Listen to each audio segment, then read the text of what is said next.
काल जयसिंगपूर येथे डॉक्टर राजेंद्र पाटील यड्रावकर आणि सैनिक टाकळीचे जे ग्रामस्थ आहेत जे MIDCच्या विरोधात आहेत किंवा गावामध्ये MIDC येता कामा नये यासाठी ते लढत आहेत आणि त्यांचा लढा सुरू असताना त्यांची चर्चा जयसिंगपूर येथे जे डॉक्टर राजेंद्र पाटील यड्रावकर यांचे समर्थक आणि आंदोलक यांच्यात चर्चा सुरू होती.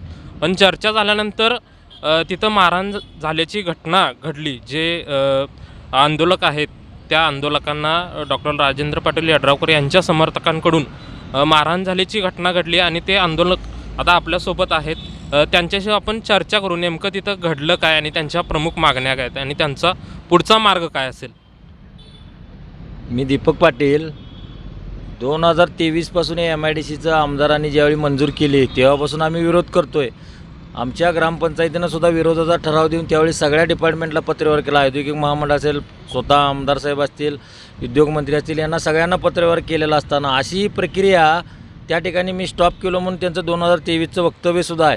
आणि त्यानंतर अकिवटचा एक गावाचा त्यातनं गट काढला आणि परत ती प्रक्रिया 2024ला त्यांनी ती परत ग्रामसभा लावली शिवकडनं आदेश देऊन आणि ती ग्रामसभा वादग्रस्त आहे. पूर्वीचा ठराव रद्द केलेला नाही, वाचन केलेलं नाही आणि त्याच्यावर सह्या नाहीत सरपंचांची आणि ती वादग्रस्त सभा कार्यकर्त्यांना आत्ता जसं मारहाण करण्याचा प्रकार केला तसाच त्यावेळी पण तो प्रकार झालेला आहे. आणि त्यातनं 41-25 म्हणजे बहुमतसुद्धा होत नाही अशा पद्धतींचा तो ठराव आहे आणि त्या ठरावाच्या आधारे ही सगळी प्रक्रिया केल्या. त्यामुळं माझं गाव सांगतं आहे की माझे गाव हे सैनिक टाकळी सैनिकी परंपरेचं गाव आहे. 18 शहीद जवान त्या देशाला दिलेले आहेत आणि माझ्या इथला तरुण म्हणतो आहे की आज माझी परंपरा अखंडित राहिली पाहिजे, मला तिथं सैनिक स्कूल पाहिजे, भरतीबरोबर प्रशिक्षण केंद्र पाहिजे आणि माझ्या गावाच्या आसपास जी पूरग्रस्त आहेत 1 किलोमीटरवर नदी आहे आणि आमच्या इथं पूर येतो आहे त्यांच्यासाठी सुद्धा ते गायरान आरक्षित पाहिजे. हे मागणं गेली 3 वर्षापासून आम्ही मांडतो आहे त्या ठिकाणी. आणि काल आम्ही माजी सैनिकांसकट इथं हे मागणं सांगायला आमदारांच्या कार्यालयाकडे येत होतो, ते निवेदन घेऊन येत होतो आणि त्यांनी ती फक्त बैठक लावावी आमची आणि आमची काय मागणी आहे आणि उद्योग मंत्रालयाच्या स्तरावर हा विषय गेलेला आहे. तर त्या ठिकाणी फक्त आमचं मागणं काय आणि झालेली प्रक्रिया काय चुकीची आहे हे त्या बैठकीमध्ये ठरल आणि ते पत्र तुम्ही द्या म्हणून आम्ही गेली 3 आंदोलनं केली आहेत पण एकाही प्रशासनानं असून दे किंवा या लोकप्रतिनिधींनी आमची दखल घेतली नाही. आणि शेवटी नाईलाज असतो जे त्या MIDCचे प्रायोजक आहेत, अहो त्यांच्या 7 MIDCच्या रिकाम्या आहेत, तिथं 3 MIDCच्या इथल्या पार्वती वगैरे रिकाम्या आहेत, तिथं उद्योग थाटा म्हणून सांगितलं त्यांना आमची परंपरा कुठं बाधित करू नका, आमची तिथं शेती व्यवसाय चांगला आहे, शेतकरी तिथं चांगला ऊस पिकवतोय, हे सगळं असताना तिथं कुठेही गालबोट लावू नका. प्रमुख कारण काय आहेत की टाकळीमध्ये MIDC न होण्यामागचं आपली प्रमुख हे बघा आमचा जो आहे तो 2 नद्यांच्या मधला त्रिभुज प्रदेश आहे तिथं आणि तिथं चांगला ऊस उत्पादक भाजीपाला आणि केळी पिकत्या आणि तिथं माझ्या गावामध्ये 18 शहीद जवान आहेत, 1200 जवान देशासाठी कार्यरत आहेत आणि त्या गावची परंपरा सैनिक टाकळी आहे आणि सैनिकी परंपरा आहे तिथली आणि तिथं जर MIDC लादली तर ती परंपरा खंडित होते. आमच्या इथला आज तरुण देशासाठी प्राण अर्पण करण्यासाठी जवान होण्यासाठी तिथं सगळ्या मागण्या मांडतो आहे. माजी सैनिक स्कूल मागतो आहे, आम्ही भरतीपूर्व प्रशिक्षण केंद्र मागतो आहे. ह्या सगळ्या बाबी डावलून आता ते म्हणायला लागल्यात की मी ते पण करतो आणि ते पण करतो. पण ज्यावेळी एकदा औद्योगिक महामंडळ त्या ठिकाणी येईल तर तिथं कुठलाही दुसरा विकास होणार नाही, ते सगळं गायरानं आरक्षित होणार. त्यातनं कमी पडलं तर खाजगी जमिनी आरक्षित होणार. एकदा महामंडळाला की आपण काही करू शकत नाही, आरक्षण पडतं हे सगळं माहीत असताना फक्त पोकळ आश्वासनं द्यायची आम्हाला की आम्ही सगळंच करतो आहे, तुमचं पण आणि MIDC पण. मग आम्ही काय म्हणतो MIDC पहिल्यांदा रद्द करा आणि तुम्ही काय विकास करायचा आहे तो तुम्ही 5 वर्ष करा, आमची काही हरकत नाही. जो अपेक्षित विकास आम्ही मारले परंतु तिथे MIDC होता कामा नये, कारण माझी सैनिकी परंपरा आणि माझी तिथला शेती व्यवसाय अडचणीत येतोय. असा पण आरोप होते की विरोधाला विरोध करायचा म्हणून. नाही सांगतोय का आम्ही आता माझी सैनिक कधी विरोधाला विरोध करत नाहीत. आम्ही कुठलं मागणं पण त्यांच्याकडे आजपर्यंत माझी सैनिकांनी घेऊन गेलेलं नाहीत आणि त्यांना कुठला विरोध पण केलेला नाही. आणि आमची संघटना जी आहे आंदोलन अंकुश जी शेतकऱ्यांची संघटना आहे यांनीसुद्धा आमदारांना याच्याबद्दल कधी केलं नाही. चुकलं तर चूक म्हणणारे आम्ही लोक आहे. मग जिथं ते लोक म्हणतात की तिथनं एवढं जन्मत आहे की ते करू नका म्हणून, तर तुम्ही एक 4 कार्यकर्ते आणि घेऊन जर सांगत असाल की तिथे MIDC पाहिजे तर असं नाही. तिथला लोकांचा कल काय आहे, तिथं पूरग्रस्त आहे, नदी 1.5 किलोमीटरवर आहे, पूर येतो आहे, त्या गायरानामध्ये हेलिपॅड आहे, तिथं लोक राहतात, तिथं सैनिकी परंपरा आहे, तिथला जवान आज सैनिक व्हायला तिथले त्या पद्धतीने विकास मागतोय तिथं. ते सोडून जर तुम्ही तिथल्या जनतेवर ते लादत असाल तर तुमची हुकुमशाही आहे असं आम्ही म्हणतो. काल नेमकं काय घडलं? काल आम्ही रितसर 9 तारखेला मोर्चा काढणार म्हणून पोलीस स्टेशनला पत्र दिलं, आमदार साहेबांच्या कार्यालयाला पत्र दिलेलं होतं आणि आम्ही मोर्चानं आमदार साहेबांना निवेदन द्यायसाठी येत होतो. तर आमचा मोर्चा त्या ठिकाणी पोलिसांनी स्वतः DYSP ठाकूर साहेब होते, यांनी तो मोर्चा मार्केट कमिटी पाशी अडवल्यानंतर आम्हाला काय सांगण्यात आलं की तुमची चर्चा आमदार करायला तयार आहेत आणि मार्केट कमिटीमध्ये आपण बसूया. पहिल्यांदा असं सांगितलं, मग आम्ही अर्धा तास वाट बघितली. नंतर काय म्हटलं की आमदार साहेब इथे येणार नाहीत आणि दुसऱ्या ठिकाणी आपणाला जावं लागेल. तर त्या ठिकाणी त्यांनी दुसरं ठिकाण म्हणजे एक देवालय सांगितलं, सिद्धेश्वर देवालय असेल, नगरपालिका. मग आम्ही म्हटलं सिद्धेश्वर देवालय ठीक आहे, चर्चाच होणार असेल तर काय अडचण नाही. आणि आमदार साहेबांना जर जनतेच्या समोर यायला भीती वाटत असेल तर आपण जाऊया चर्चेला, काय अडचण आहे. अहो, जनतेसमोर लोकप्रतिनिधींना आलं पाहिजे होतं, पण त्यांनी ते न येता आम्हाला तिकडे बोललं ठीक आहे आम्ही 5 माणसं जातो, त्यांची 5 येतील. त्या ठिकाणी सिद्धेश्वर देवालयामध्ये आम्ही 5, ही 4 माजी सैनिक आणि मी एक शेतकरी, असं 5 जण त्या ठिकाणी गेलेलो होतो. त्या ठिकाणी गेल्यानंतर पहिल्यांदा आम्ही 10 मिनटं वाट बघितली. 10 मिनटांना आमदार साहेब आले, त्यांच्याबरोबर 6-7 समर्थक आलेले होते. बाकी बाहेर कोणी नव्हतं पहिला सुरुवातीला चर्चेवेळी, पण तो अचानक तिथं ते नंतर आलेला मॉब आहे. तर त्या ठिकाणी आम्ही चर्चा करत असताना सांगितलं की आमदार साहेब ह्यामध्ये बैठक लावली पाहिजे आणि बैठकीवर आणि MIDC रद्दवर तुम्ही तुमचं स्टेटमेंट द्या आणि काय प्रक्रिया चुकीची झाली त्या बैठकीमध्ये ते ठरल. त्यामुळे बैठक लागणं गरजेचं आहे आणि तुम्ही त्याचं पत्र द्यायला पाहिजे आम्हाला. ही मागणी करत असताना पहिला त्यांच्याकडनं काय स्टेटमेंट आलं की मी MIDC करणार, त्या भागानं मला विकास करायला सांगितला आहे. आणि आमच्याच गावातील काही त्यांचे कार्यकर्ते आमच्या समोर बसवण्यात आले, म्हणजे गावागावात तिथं भांडणं लावायची. आणि त्यांना आम्ही म्हटलं आंदोलन आम्ही करतो आहे, आमच्याशी चर्चा केली पाहिजे. हे जर भांडणं लावायसाठी आणलं असतं तर आम्ही बैठकीमधून जातो उठून, त्यांच्याशी आम्हाला चर्चा करायची नाही. ती गावकऱ्यांची 2 लोक आणला आणि अखंड गाव इथं आलं आहे, ह्याच्यामध्ये विरोधाभास आहे. आणि कुठं तर 2 गावागावातच त्या कार्यकर्त्यांच्यात भांडत बसावेत आणि आपण मात्र शेकत बसावं, अशी आमदारांची भूमिका होती. त्यामुळे आम्ही काय सांगितलं, चर्चेत फक्त DYSP साहेबांना सांगितलं आमदारांनी आम्हीच बोलणार आणि त्या 5 जणांच्या वतीने मी एकटा बोलतो आणि आमदारांच्या वतीने बोलतात. तर त्यांची पहिली मुद्दा काय होता की MIDC मी करणारच. बरं साहेब, तुमचं असं मत असेल तर ही चर्चा होणार नाही, ह्याला काही अर्थ नाही. या चर्चेला आम्ही बैठक मागतोय आणि तुम्ही करणारच म्हणून सांगताय आणि मी विकास पण करणार म्हणून सांगताय, हे चुकीचं आहे. आणि आम्ही ही बैठक होणार नाही साहेब म्हटलं DYSP साहेबांना. तर आम्ही आमच्या मोर्चाच्या ठिकाणी आम्ही जातो. आम्ही उठून जात असताना आमदाराचे समर्थक त्या ठिकाणी बाहेरच्या बाजूला गोळा झाले होते, जे मंदिराच्या मागे त्यांनी लपवून ठेवलेले होते. त्यांनी अचानक येऊन आम्ही गाडीत बसत असताना आमच्या गाडीवर हल्ला केला. जी तिरंगा ध्वज होता त्या तिरंगा ध्वजाची काठी काढून तिरंगा ध्वज पायदळी तुडवला तिने आणि त्या काठीनं मारहाण केली. स्वतः अंगरक्षकसुद्धा, त्यांचा बॉडीगार्ड जो आहे प्रायव्हेट, तोसुद्धा आमच्या गाडीवर चढून मारतानाचा व्हिडिओ आहे. बरं, तिथल्या पत्रकारांनी ते आम्हाला व्हिडिओ दिलं नाहीत, पत्रकारांना तिने दाबलं, ते व्हिडिओ काही आम्हाला मिळाले, काही बातम्यासुद्धा त्यांनी डिलीट करायला लावल्या. असं एवढी दडपशाहीचं वागणं त्या ठिकाणी आहे. आणि जे भारताचं रक्षण करणारे सैनिक होते त्यांना ऑगस्ट क्रांतीदिनी ज्यावेळी गांधीजींनी चले जाऊची घोषणा त्या दिवशीपासून केली आणि ब्रिटिश सत्तेला हादरा देऊन इथनं घालवलं, त्या दिवशी सैनिकांना मारहाण होते. म्हणजे हे असं भारतात कुठलं लाछनास्पद आज पण घटना घडली नाही. अशी घटना या जयसिंगपुरात आणि या शिरोळ तालुक्यात घडलेल्या आहे आणि याला सर्वस्वी आमदार साहेब जबाबदार आहेत.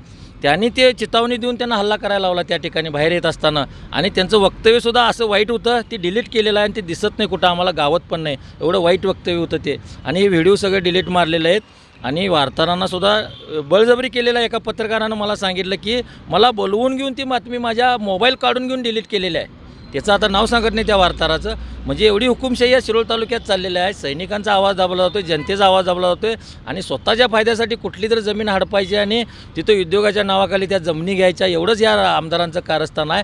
आणि अशा पद्धतीने ही घटना केली आहे, आम्ही त्याचा निषेध व्यक्त करतो. आणि त्यावेळीपासून आम्ही तिथंच घोषणा केली की आंदोलनस्थळी आम्ही विक्रमसिंह क्रीडांगणावर आजपासून ठिय्या आंदोलन करतो आहे. आणि जोपर्यंत आम्हाला बैठकीचं पत्र मिळत नाही आणि MIDC रद्दचं तिथं घोषणा होत नाही तोपर्यंत आम्ही आमचं हे आंदोलनाचं पावित्र्य सोडणार नाही. आणि इथं पत्र घेऊन स्वतः कलेक्टर असू देत किंवा उद्योगमंत्री असतील किंवा आमदारांनी इथे येऊन आम्हाला हे पत्र दिलं पाहिजे, तोपर्यंत आम्ही इथून उठणार नाही. आणि 15 ऑगस्ट दिनी आम्ही वेगळ्या पद्धतीनं आणि आंदोलन करणार आहे, हे सुद्धा आत्ताच सांगून ठेवतो. धन्यवाद. तुम्ही काल होता? येस, मी पण होतो इथं. अच्छा. ॲक्च्युली काय झालं की जेव्हा आपण पदयात्रा होती आमची, आंदोलनाच्या संदर्भात पदयात्रा होती, त्यामध्ये पूर्ण आमच्या गावचे पूर्ण माजी सैनिक, शेतकरी आणि पूरग्रस्त सर्व आम्ही पंचक्रोशीतली सर्व आलेलो. त्यामध्ये आम्ही शिरोळच्या पुढे आल्यानंतर आम्हाला त्यांनी सांगितले की एकत्रित तुमची मीटिंग एक ऑर्गनाईज करायची. मीटिंग ऑर्गनाईज केली. मीटिंगमध्ये सिद्धेश्वर मंदिर नियुक्त केलं आणि सिद्धेश्वर मंदिरमध्ये आम्हाला सांगितले की फक्त तुमची 7 माणसं येणार आणि आमच्याकडील फक्त 2 माणसं येणार आणि मीटिंग मंदिरमध्ये होणार. आणि मीटिंग मंदिरमध्ये होणार. त्यामुळे झाल्यानंतर मी मीटिंगमध्ये गेलो. मीटिंगमध्ये गेल्यानंतर तिथं एकच उद्देश आम्ही मांडला की आम्हाला MIDC नको. तर आम्हाला MIDC नको म्हटल्यानंतर त्यांनी तुझा प्रतिकार केला आणि हे होऊ शकत नाही, MIDC पण होणार, विकास पण होणार आणि तुमच्यासाठी क्रीडांगण आणि ह्या गोष्टी पण होणार. मग त्यावेळा ही जी मीटिंग होती ती मीटिंग रद्द झाली. रद्द झाल्यानंतर आम्ही म्हटलं की आम्ही जातो आमच्या मोर्चाबरोबर, कारण तिथं महिला वगैरे संघटन पूर्ण थांबलेले आहेत. आणि जेव्हा जाते वेळा मी जेव्हा बाहेर निघालो त्यावेळा पूर्ण यड्रावकरांचे समर्थक त्यांनी आमच्या गाडीवरती पूर्ण हल्ला केला आणि प्रत्येकाला मारहाण करायला सुरू केले गाडीमध्ये. याबरोबर एक आपणास्पद हीच गोष्ट आहे की क्रांती दिवसाच्या वेळी समोर गाडीला लावलेला तिरंगा फ्लॅग तोडून त्या तिरंगा फ्लॅगने सुद्धा मारहाण सुरू केली. पोलिसांनी थोडंसं कंट्रोल करून आम्हाला गाडी त्यातून सेफ झोनमध्ये बाहेर काढली. सांगायचं एकच महत्त्व आहे की ह्यात माजी सैनिकांच्यावरती मारहाण करतात, जे हक्कासाठी लढतात. आम्ही त्यांची काही पण उलट प्रतिक्रिया व्यक्त केली नाही, आम्ही मारहाण केली नाही की आम्हाला न्याय पाहिजे. आम्ही न्यायासाठी इथं आलो आहे, आम्हाला न्याय पाहिजे ह्यासाठी. आणि मेन महत्त्वाचं म्हणजे टोटल आमच्या गावातील पूर्ण माजी सैनिकाचा MIDCसाठी विरोध आहे. कारण आमच्या गावामधलीच 1-2 असे सैनिक आहेत ते आपलं वैयक्तिक वैरबद्दल आपले एक चुकीची स्टेटमेंट देतात की सैनिकासाठी आम्हाला MIDCची आवश्यकता आहे, आम्हाला पेन्शन आहे, आम्हाला रोजगार मिळेल, शेती मिळेल. कारण आम्हाला कामगार बनवायचं नाही, आम्हाला अधिकारी बनवायचं आहे. त्यासाठी चांगलं क्रीडांगण, स्कूल, कॉलेजेस, पूरग्रस्तासाठी जागा, कृषी विद्यालय, केंद्रीय विद्यालय, जे की जवळ कर्नाटकामध्ये केंद्रीय विद्यालय बनते, कारण आमच्या गावात बनू शकत नाही. कोल्हापूर जिल्ह्यात नाही, सांगली जिल्ह्यात नाही, सातारा जिल्ह्यात नाही केंद्रीय विद्यालय, ते बनवू दे. त्या जागेचा वापर त्यासाठी होऊ दे. कारण सैनिकांची कोणतीही गोष्ट मान्य करत नाहीत, एक लेटर देत नाहीत आम्हाला उच्चस्तरीय मीटिंग देण्यासाठी. आम्ही उद्योगमंत्र्यांनासुद्धा भेटलं, ते सुद्धा सांगतो म्हटले आम्हाला मीटिंग ऑर्गनाईज करतो. कारण मीटिंग ऑर्गनाईज झालेली नाही. आमचं एकच मत आहे, सैनिकाचं एक प्रामाणिक मत आहे की जोपर्यंत आम्हाला निर्णय येत नाही, या उच्चस्तरीय मीटिंग होत नाही, आम्हाला MIDC रद्द करायची आहे आणि त्या जागी एक चांगला सैनिकी परंपरेचा विकास करायचा आहे. हेच आहे. तुमचा एवढा अट्टहास का की सैनिक टाकळे गावामध्ये MIDC नको? कारण MIDC आल्यामुळं तिथं नोकरी रोजगार उपलब्ध होतील, स्थानिक लोकांना तिथं काम करण्यास भेटेल. असं असताना आपला त्याला इतका विरोध का? आता यात बघा, मेन की आपल्याला MIDCच्या माध्यमातून सगळ्यात पहिला प्रदूषण, रोजगार मिळणार 7 आणि 8 हजारचा. याबरोबर 7 आणि 8 हजारच्या रोजगारामुळं पूर्ण जल, जमीन आणि जीवन हे अस्तव्यस्त होणार आहे. आपली सैनिक टाकळीची जी परंपरा आहे, सैनिकी अधिकारी घडवणं, ते अधिकारी घडवणं होणार नाही. कामगार वर्ग तयार होतील, यांची वोट बँक तयार होतील आणि ह्या माध्यमातून काय की तिथली संस्कृती जी आहे सैनिक टाकळीची ती उद्ध्वस्त होणार आहे. ह्यासाठी आम्हाला फक्त आणि फक्त तिथं एक एज्युकेशन प्लॅटफॉर्म, याबरोबर पंचकृषीमध्ये पूरग्रस्तासाठी क्रीडा ग्राउंड, या केंद्रीय विद्यालय, कृषी विद्यालय, याबरोबरच आमराई आजकाल पर्यावरणच्या दृष्टिकोनातून तिथं झाडे, या प्रदूषणरहित अशी काहीतरी एक प्लॅटफॉर्म होतं व्हावं, देवराई व्हावं, ह्याचंच आमचं नियोजन आहे. ह्यासाठी आम्हाला MIDC तिथं नको आहे. आणि MIDC काय की आमच्या शिरोळ तालुक्यामध्ये बऱ्याच 6 ते 7 ठिकाणी MIDCचा प्रकल्प राबवलेला आहे. तिथे करा, तिथं रोड ट्रॅक्स जवळ आहेत. कारण सैनिक टाकळी अशा गावात या 2 नद्याच्या मध्ये आपलं वसवलेलं गाव आहे आणि ग्रीन झोनमध्ये आहे एरिया, आणि त्या एरियामध्ये MIDCचा करायचा हट्टहास यड्रावकरांनी का लावलेला आहे हे समजत नाही आपल्याला. आणि जर ह्या दोन्ही गोष्टी झाल्या, म्हणजे सैनिक टाकळीमध्ये जर MIDC पण झाली आणि तुमची जी काही मागणी ती पण मान्य झाली तर होणार नाही. आता बघा की एक मॅनमध्ये 2 तलवार कधी राहू शकत नाहीत. कारण तो एरिया कमी आहे. आमच्या गावाचा हदवाढ अजून झालेला नाही आहे. पूरग्रस्तामध्ये पूर्ण गाव आहे आणि 120 एकरमध्ये आमच्या ज्या मागण्याच आपल्या पूर्ण होत नाहीत.